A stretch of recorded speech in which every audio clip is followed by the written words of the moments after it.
ॐ जननीं शारदां देवीं रामकृष्णं जगद्गुरुं पादपद्मं तयोश्रित्वा প্রণমামি মুহুর্মুহুঃ।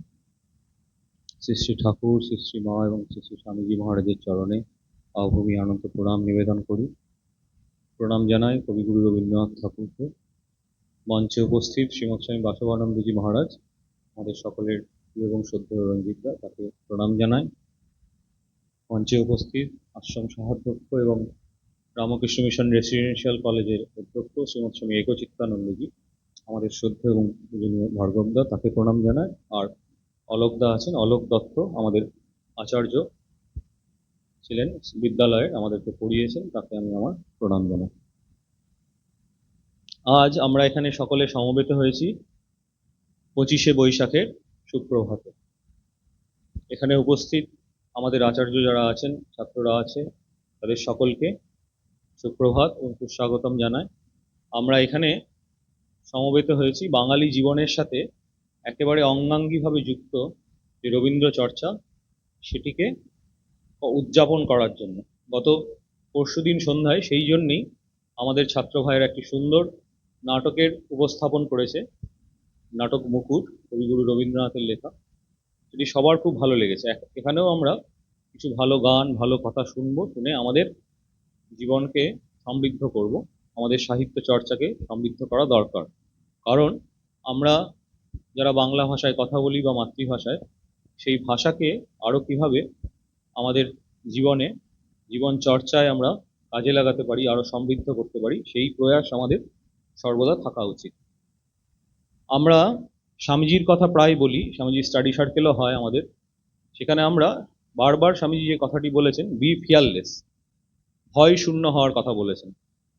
এই ভয় মুক্ত হতে হবে। এই হয়তো আমি নাটক করতে পারবো না মহারাজ, বা এই কম্পিটিশনে নাম দেবো না, কয়েকটি আমরা দেখলাম যারা যারা ভয় কাটিয়ে উঠে স্টেজে উঠেছে, তাদের কিন্তু অনেক ভয় কেটে গেছে। ঠিক আছে ছোটরা, ভয়টা কাটিয়ে উঠে বলতে হবে। হ্যাঁ, কবিতা, গান, তোমাদের যেসব সারা জীবনের, সারা বছরের যে অনুষ্ঠানগুলো আছে, ভয় কাটিয়ে স্টেজে উঠলেই অনুষ্ঠানগুলো খুব ভালো হবে।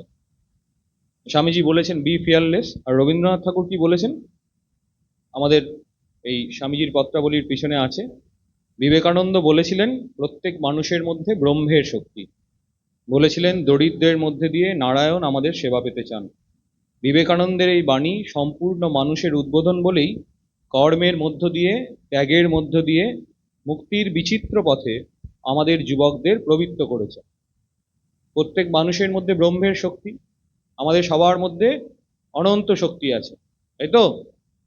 আমাদের সবার মধ্যে অনন্ত শক্তি আছে। ওই বি ফিয়ারলেস মানে অভি হতে হবে। অভি মানে আমি সব কিছু পারবো। হয়তো আমাকে 10বার চেষ্টা করতে হবে, অঙ্কটা পারা যাচ্ছে না, বাংলাটা হচ্ছে না, পরীক্ষা আছে, কিন্তু বারবার চেষ্টা করতে হবে। চেষ্টা করে আমিই পারবো, ওই যে আমার মধ্যে শক্তি আছে। সেটাই রবীন্দ্রনাথ ঠাকুর বললেন, বিবেকানন্দ বলেছিলেন প্রত্যেক মানুষের মধ্যে ব্রহ্মের শক্তি। এই শক্তিতে, অর্থাৎ আমার মধ্যে যে অনন্ত শক্তি আছে, সেই শক্তির উপরে বিশ্বাস করে ভয় শূন্য হতে হবে। কিরকম ভয় শূন্য? আমার সাথে সাথে বলবে। হ্যাঁ, সবাই আমার সাথে সাথে বলবে নৈবেদ্য কাব্যগ্রন্থের একটি কবিতা, চিত্ত যেথা ভয় শূন্য। শুনেছো সবাই? যারা শোনোনি আমার সাথে সাথে বলবে, চিত্ত যেথা ভয় শূন্য, উচ্চ যেথা শির, জ্ঞান যেথা মুক্ত, যেথা গৃহের প্রাচীর, আপন প্রাঙ্গণ তলে দিবস সর্বরি বসুধারে রাখে নায়, খণ্ড ক্ষুদ্র করি, যেথা বাক্য হৃদয়ের উৎসমুখ হতে উচ্ছ্বসিয়া উঠে, যেথা নির্বারিত স্রোতে দেশে দেশে দিশে দিশে কর্মধারা ধায়, অজস্র সহস্র বৃধ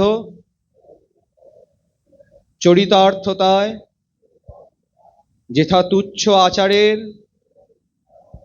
মরুবালু রাশি বিচারের স্রোতপথ ফেলে নাই গ্রাসী, পৌরুষেরে করেনি শতধা নিত্য যেথা তুমি সর্বকর্ম চিন্তা আনন্দের নেতা নিজ হস্তে নির্দয় আঘাত করি পিত ভারতেরে সেই স্বর্গে করো জাগরিত। এইভাবে ভয় শূন্য হতে হবে। আর এর ইংরেজিটিও রবীন্দ্রনাথ ঠাকুরই করেছেন। ওই যে স্বামীজি যেমন বলছেন বি ফিয়ারলেস, তার প্রথম লাইনটি হচ্ছে where the mind is without fear. মনে থাকবে তো? Where the mind is. সকলকে আবার স্বাগতম জানাই, মহারাজদের চরণে প্রণাম জানাই, সবাইকে নমস্কার শ্রদ্ধা জানিয়ে শেষ করছি।